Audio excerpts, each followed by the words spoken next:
The LearnQuest Classical Music and Dance Festival has become synonymous with spring in the New England area. It brings joy and brings new talent to this area in the genre of classical Indian music. And this year, we have expanded this enjoyment to 2 weekends. The first weekend is March 29th, 30th, and 31st. And the second weekend is April 13th and 14th. Both will be held at Regis College in Weston. And one more thing that is unique about this year is that we also have introduced classical dance in the mix. So I invite all of you to come and enjoy the beauty of music and dance at the 16th LearnQuest Classical Music and Dance Festival. Welcome to India and England News.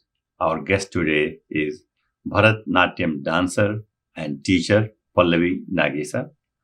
This year, she is chair of LearnQuest Academy of Music Festival. This is the 16th year of the festival. We are going to talk to her what is new this year, and then we will get her insights so that our audience and viewers can come and have a blast at the LearnQuest Music Festival.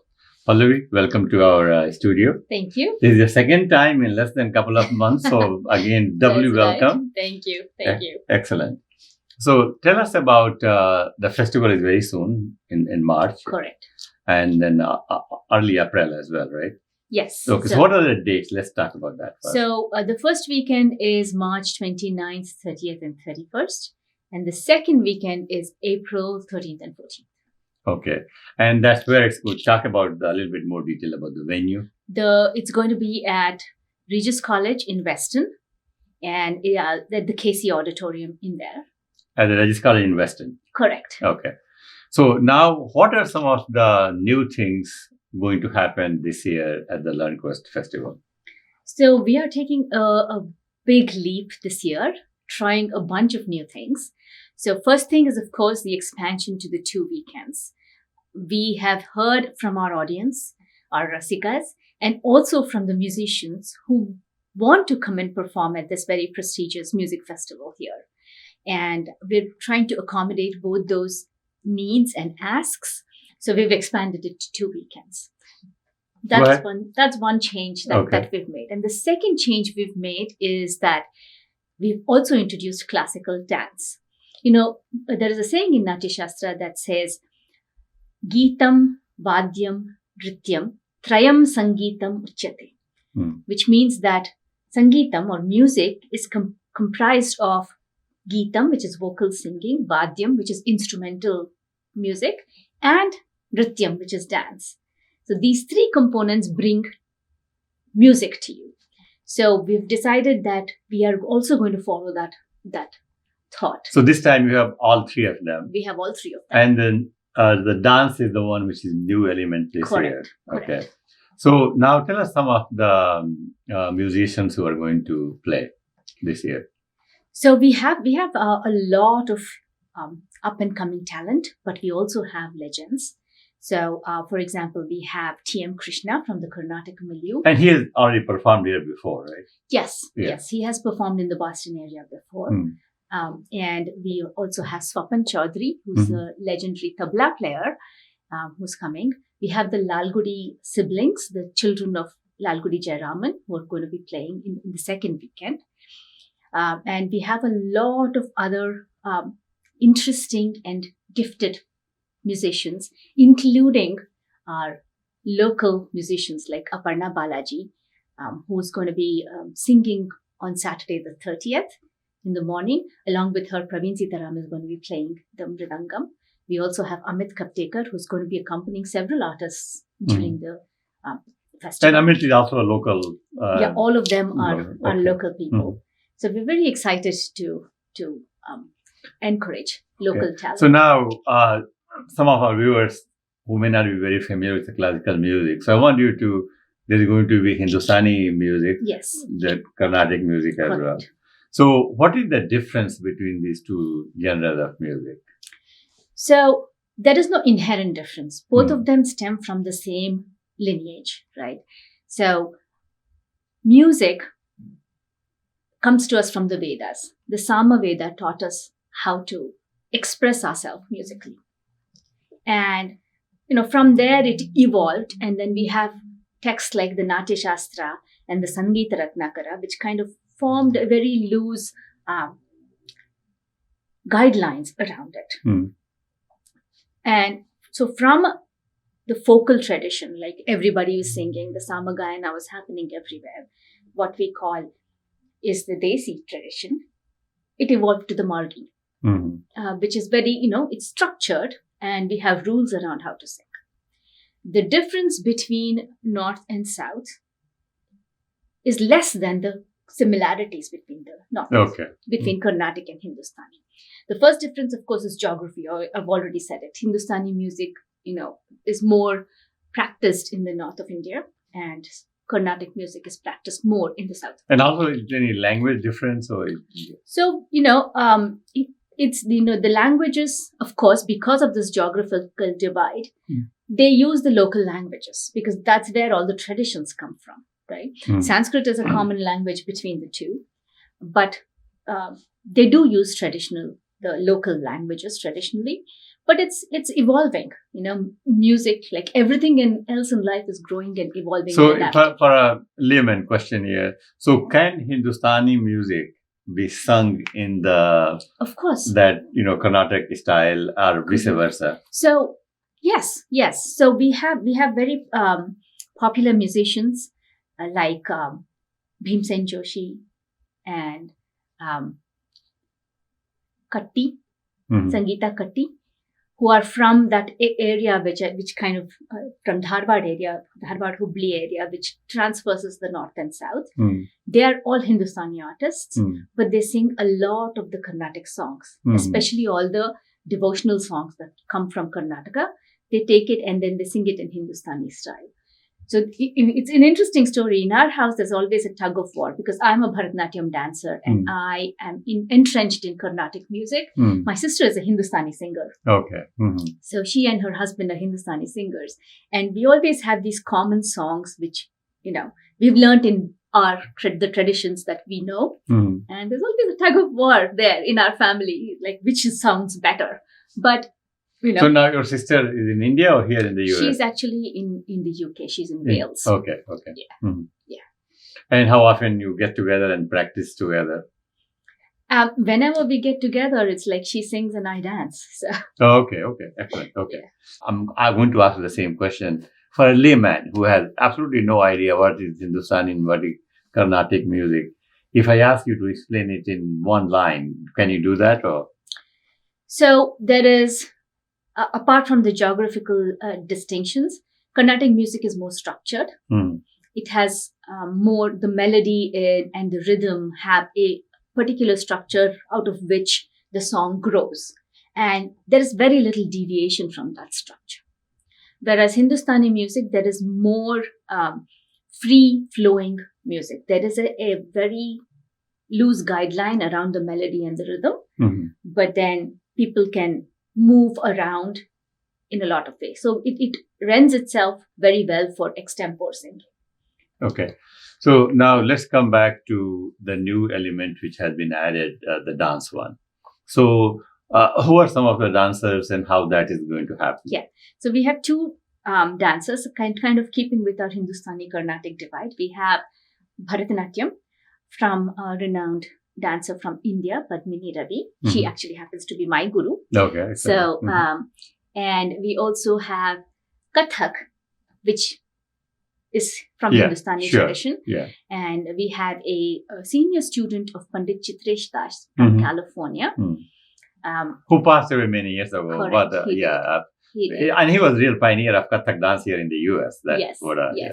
And her name is Farah Sheikh, and she will be here too. So we have the two different nuances of dance. Okay. Anything on Odissi dance? Odissi, we are trying to have a workshop, lecture demonstration / workshop. We're still working on it, but there'll certainly be some Odissi element to it. So now I'm glad you mentioned about the lecture demonstration. I think this has been part of the annual festival of LearnQuest. Correct. So what are some of the lecture demonstrations you are going to have this year? So we've already started. That's another thing that we've changed. Rather than have everything in the final week leading up to the festival, the conference workshops started in January. So we've already held 2 of them with Ramana Akella. He is a local music enthusiast, musician, and most importantly, he works on tabla and harmonium. He fixes them too. He fixes them. Yeah. He makes them. Okay. So he gave 2 wonderful lecture demonstrations, one in January and one in early February, about how to maintain your tabla and your harmonium, how to tune it, and what to do when something goes wrong. So it was a very informative and interesting workshop, which you can actually catch on YouTube if you go and Google LearnQuest. Those 2 workshops will be there, and you can catch it. Excellent. Now, what about the timings? What are the timings of these programs? So usually our workshops are on Saturdays. Typically, we have it from 11 to 1. Sometimes when the artist is not available in the mornings, we shift it to the afternoons, like 2 to 4. Okay. So most of the times it's a 2-hour workshop. And then our next workshop is actually by a very popular percussionist called Jerry League. He teaches at Berkeley. And he will be talking about the world of percussion.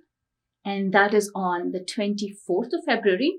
And it is at the Common Street Spiritual Center in Natick. And it's at 2:00 in the afternoon. Also, if you can talk a little bit about some of the younger artists this year. Yes. So we have what is called a conference kickoff. A week before the conference, we typically have a show, a musical performance by both local artists and some of the young up-and-coming artists from India. And this year we have, from the Carnatic side, we have all first-generation musicians. There's a singer, veena player, actually 2 singers, a veena player and a mridangam player, who are all first-generation Americans who've learned this from teachers over here, like Aparna Balaji and Tara Bangalore and Praveen Sitaram. So when you say first-generation Americans, you mean like Indian Americans or Americans? The Indian Americans. First Americans. Generation Indian Americans. Indian Americans. Okay, I just want to clarify. And also you have this year, as I was going through the program, there are some real non-Indian singers there as well. Oh, yes. So if you can just talk a little bit about that. Absolutely. You know, it ties in with our theme. Our theme this year is about evolution of music through the years. And one of the things that we've seen is that it's making an impact worldwide. So we have people like Ken Zuckerman, Emmanuel Martin. Ken Zuckerman is a sarod player, and Emmanuel Martin is a Carnatic vocal singer who's actually learning from T.M. Krishna. And we also have Jeff. His last name escapes me. Jeff is enough. Okay. He is a bass player who's playing with an ensemble called the Purna Loka Ensemble, which is all the string instruments, right? So there's Purna Pragna Bengere, who plays the Carnatic violin, and David Balakrishnan, who also plays the violin, mostly Western violin, but he plays classical Indian too. So these musicians, they're based here in the US or where? Some of them are, some of them aren't. Emmanuel Martin is coming from France. From France, okay. And the others are here. Yeah, okay. And they, most of these people divide their time between India and here, with their gurus in India and here. Excellent. Now, you mentioned the evolution of music. That's the theme this year. What is your take of evolution of music, I would say in the last 50 years, and how the technology is impacting music?